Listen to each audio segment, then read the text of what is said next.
kontestasi gagasan dalam Pilkada Banjar 2020. Bersama saya sudah hadir Mas Unang Siopoteng, mantan Ketua LSM DIY, aktivis muda di Bantul, yang kebetulan menjadi salah satu think tank dari paslon Bupati yang akan maju dalam hal ini Abdul Halim Muslih dan Joko Purnomo. Monggo Mas Unang, ini kita akan bicara tentang gagasan. Karena saya melihatnya juga ada hal-hal yang tidak menarik ketika bicara tentang isu, bahkan kecenderungannya masuk ke black campaign, Mas Unang. Menurut pendapat Mas Unang bagaimana? Ya, pilkada ini kan sebenarnya peristiwa yang bagi saya tidak begitu tidak begitu rumit. Sebenarnya kan karena kita itu kan sudah banyak mengalami peristiwa proses pilkada yang terjadi, dan saya kira yang ingin saya sampaikan itu bagaimana kalau kita berbicara dalam konteks proses demokrasi pilkada yang dibangun, ini saatnya kita sebagai orang-orang yang peduli terhadap perkembangan pembangunan di Bantul, marilah kita mulai bagaimana pilkada ini prosesnya kita mulai dengan dasar-dasar demokrasi yang ideal. Ya, maksudnya ideal ini ya bagaimana calon itu betul-betul bisa kita pastikan dari sisi kualitasnya, dari sisi bagaimana dia bisa menjamin bagaimana menata Bantul ke depan. Dan ini kan belum menjadi tradisi yang memang selama ini kita yakini bahwa ini sesuatu proses demokrasi yang benar. Jadi isu-isu tentang black campaign, isu-isu tentang hoax, isu-isu tentang money politik, ini kan masih menjadi persepsi yang selama ini dibangun. Nah, ini saya kira ini harus mulai kita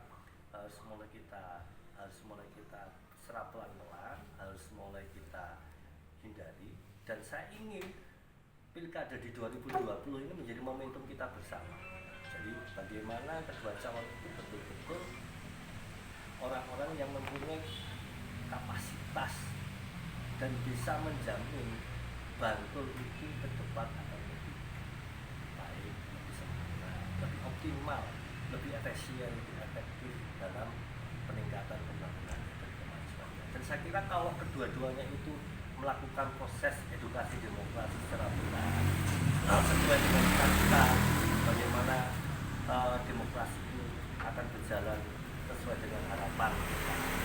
Saya kira siapapun yang akan jadi tidak akan jadi masalah, karena yang menjamin itu kan artinya begini, masyarakat akan mendapat jaminan siapapun yang nanti akan jadi. Makanya kompetisi yang sehat sesuai dengan alur demokrasi yang ideal itu mari sama-sama kita jaga, sama-sama kita dorong. Ya masih gate di satu sisi sangat jelas keberpihakannya terhadap kelompok calon Pak Harsono dan Pak Toto, dan nanti siapa lagi ya, mungkin saya dan teman-teman yang memang secara sikap politiknya sudah punya kecenderungan ataupun mendukung Halim dan Pak Joko juga punya komitmen bersama. Jadi harapan saya selain yang berkomitmen itu calonnya, timnya juga harus punya komitmen. Nah, kemudian kalau terkait dengan isu-isu yang sekarang muncul di permukaan, bagaimana pendapat Mas Unang? Misalnya seperti moto Projo Taman Sari, kembalikan Projo Taman Sari dan seterusnya, itu kan menurut saya nggak menjadi lucu dalam tanda kutip ketika orang tidak bisa memahami Projo Taman Sari sebagai satu moto di daerah yang juga keberadaannya juga melalui perda dan seterusnya, kemudian dikalahkan dengan janji Harsono Halim saat itu. Makarya Bangun Desa itu kan komitmen awal ketika mereka maju di 2015 kemarin. Nah, artinya menjadi menarik ketika pecah kongsi. Kok saya melihatnya gini, ini isu-isu semacam ini nggak mendidik karena pengertiannya membiaskan, menjadi bias. Apa yang sudah jelas itu malah menjadi bias. Wong Projo Taman Sari itu adalah moto bagian dari pemuda itu sendiri, kemudian Makarya Bangun Desa itu adalah tagline atau janji dua pasangan itu saat sebelum pecah kongsi. Iya. Nah yang menarik adalah ketika pecah kongsi, prestasi ini kan mestinya prestasi Bantul 31 penghargaan itu kan diraih oleh Harsono Halim. Sedangkan kalau ada keburukan juga tanggung jawab Harsono Halim. Ketika pecah kongsi ini mungkin keberhasilan tim media atau tim IT atau apalah namanya, bahwa nek apik kok nang ngene wakile nek lek ditibakne bupati ini kan black campaign kalau menurut saya. Nah, bagaimana kemudian isu-isu cerdas dibangun? Saya tertarik ketika Mas Onan lansing deklarasi kemarin dengan politik hijrah, Mas. Artinya dari kebaikan, dari keburukan menuju kebaikan. Hanya kemudian menjadi racun lagi ketika ini kan dua pasangan ini kemarin bersatu. Artinya kalau ada baiknya Bantul, ada jeleknya Bantul, itu tanggung jawab mereka berdua. Lah mestinya yang dibangun adalah visi gagasan bagaimana Bantul ke depan lebih baik kan gitu. Saya sepakat siapapun yang menang, apakah Pak Arsono atau Pak Halim, Bantul harus lebih maju dan ini masyarakat harus punya nalar kontrol yang jelas dan kritis yang jelas terhadap berjalannya pemerintahan nanti. Nah, apakah menurut Mas Unang konsultasi pilkada ini udah berupa konsultasi gagasan atau masih sekedar janji manis para politisi? Monggo Mas Unang. Begini, memang kalau kita melihat proses awal secara politik, ada beberapa hal yang saya kira ini menjadi otokritik, menjadi otokritik bersama, bahwa keberhasilan Pak Harsono itu juga sebenarnya otomatis Keberhasilan Pak Halim, kegagalan dan nggak bantu, umpamanya toh terjadi kegagalan. Saya kira mungkin bahasanya bukan kegagalan, tapi kurang optimalnya proses janji politik yang dulu dilakukan dan sekarang belum terlaksana itu juga menjadi hal yang itu menjadi beban dari bupati dan wali kota. Nah, bayangan saya begini Mas Sigit, jadi harapannya kurangnya optimalisasi yang kemarin itu dilakukan oleh kedua beliau ini ya, antara Pak Arsono dan Pak Halim itu menjadi evaluasi yang harus mereka lakukan. Pak Halim juga harus melakukan evaluasi, Pak Arsono juga harus melakukan evaluasi, sehingga tidak fair ketika sing elek dipek kurang, sing apik dipek sedikit, itu kan beda. Makanya yang baik itu memang menjadi simbol bersama, yang jelek ya ini harus menjadi evaluasi bersama, bahwa memang ada kekurangan-kekurangan yang ini nanti harus diselesaikan gitu ya. Jadi saya berharap proses secara visi, gagasan-gagasan tentang visi yang mungkin ini secara konten dan secara substansi arah jarumnya mungkin agak berbeda gitu ya, karena mungkin Mas Halim juga punya evaluasi sendiri, Pak Arsono punya evaluasi sendiri, sehingga saya kira nanti arah jamnya akan berbeda, skala prioritasnya juga akan berbeda, isu-isu utamanya juga akan berbeda. Tetapi saya berharap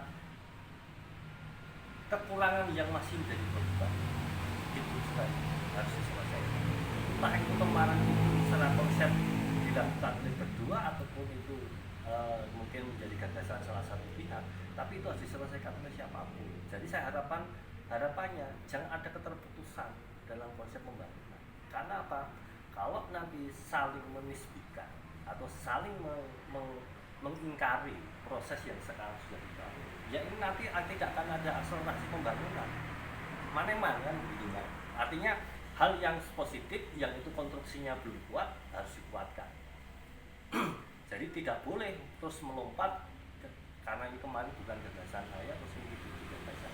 Tinggal prosedur-prosedur ataupun gagasan-gagasan yang memang kemarin masih kosong, nah itu diisikan. Tapi proses lama yang belum optimal saya kira akan lebih bagus.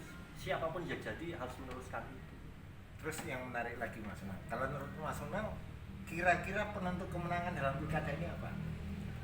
Saya kira penentu pilkada di Kabupaten Bantul di 2020 ini ya, selain kita bicara tentang konsep pemenangan, ya tim menjadi salah satu faktor utama.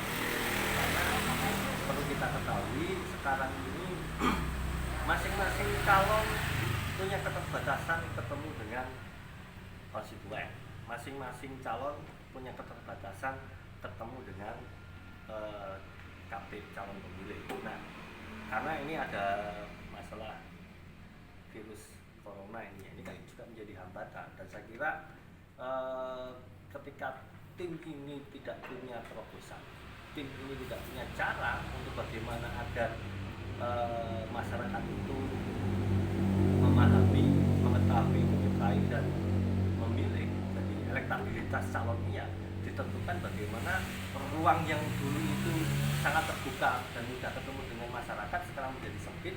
Itu yang memang harus masing-masing itu punya kreativitas. Karena kalau kita melihat tidak mungkin semua masyarakat Bantul itu bisa kita jangkau dengan ruang dan media sosial. Itu tidak bisa, karena kalau mungkin di Bantul ini masyarakat Bantul yang memang dia punya familiar terhadap sosial media itu kan tidak lebih dari 30%. Artinya masih punya ruang 70% yang ini memang harus dikonsolidasi dengan cara yang memang sangat jitu. Gitu ya, sangat jitu. Bagaimana 70% warga Bantul yang tidak familiar dengan sosial media ini yang harus dijangkau. Dan ini cara ini harus ditempuh secara taktis, secara efektif gitu ya. Dan saya tidak bicara dalam konteks pragmatisme. Artinya kalau kita berbicara mengenai politik, yaitu hal yang tidak perlu kita diskusikan, karena itu kan mencederai demokrasi, ya, mencederai pendidikan demokrasi. Saya kira cara-cara yang baik itulah nanti akan menentukan bagaimana ke depan Bantul akan menjadi lebih baik. Tapi saya pastikan kalau caranya salah, langkahnya salah, melanggar norma-norma demokrasi, ke depan pasti Bantul ini akan berjalan ataupun akan mengalami ruang yang semakin tidak menentu. Cara yang salah pasti akan mengakibatkan produk yang salah. Cara yang benar, saya yakin ke depan Bantul akan berjalan. Jadi kalau pengen saya begini Mas Sigit, nek calon niki kleru, ayo dibenerke. Timnya sing benerke. Jangan sampai ketika calonnya melakukan kesalahan, timnya tidak melakukan otokritik. Jadi karena tim ini menjadi hal yang penting. Ini prinsipnya seperti itu saja. Oke, closing statement harapan Mas Unang untuk Pilkada Bantul 2020 apa Mas? Harapan saya satu itu ya. Mari teman-teman yang punya kepedulian, mari teman-teman yang memang punya nawa itu untuk bersama-sama merubah Bantul menjadi lebih maju, lebih baik, lebih tertata. Ya slogannya siapa? Pak Arsono tentang motor, terus slogannya Pak Halim tentang lebih baik ini. Mari betul-betul kita wujudkan dalam track yang ini tidak hanya sekedar jargon. Dalam track yang ini tidak hanya sekedar jadi kampanye. Karena apa? Kalau proses ini lab service tentang visi misi yang ini selalu akan terulang dan terjadi, kalau itu hanya sekedar lab service, maka apa? Kita akan selalu mengalami kemunduran demokrasi. Dan saya kira ini menjadi tanggung jawab kita bersama sebagai intelektual, sebagai aktivis, sebagai orang-orang yang peduli terhadap demokrasi. Ini menjadi tanggung jawab kita bersama. Ayo kita wujudkan itu ya. Ayo kita wujudkan bersama-sama, entah itu orang teman-teman yang berada di kubunya Pak Arsono ataupun orang-orang yang ada di kubunya Pak Halim. Jadi kesadaran itu harus yang kita memulai. Kalau kita tidak memulai, dia tidak akan pernah terjadi. Gitu. Kalau itu ini kan kebiasaan dalam demokrasi ya, dalam melakukan pilihan politik gitu. Ya monggo nek isih hanya sekedar emosional, hanya sekedar ikatan primordial, ya nanti ketika dulu sebelum kita itu ada pilkada ngopi bareng, tapi setelah ada pilkada kita pilihannya berbeda, sampai karena aku orang ngopi bareng meneh. Karena apa? Iya, yang menjadi dasar, yang jadi basis argumennya hanya ikatan emosional dan ikatan primordial. Tapi kalau ikatannya itu tentang visi, tentang konsep, tentang bagaimana agar demokrasi itu akan berjalan lebih baik, saya kira nggak ada sekat. Pilihan boleh beda, tetapi ya pertemanan, pergaulan tentang bagaimana kita bantu ke depan akan lebih baik tidak akan terjadi perpecahan.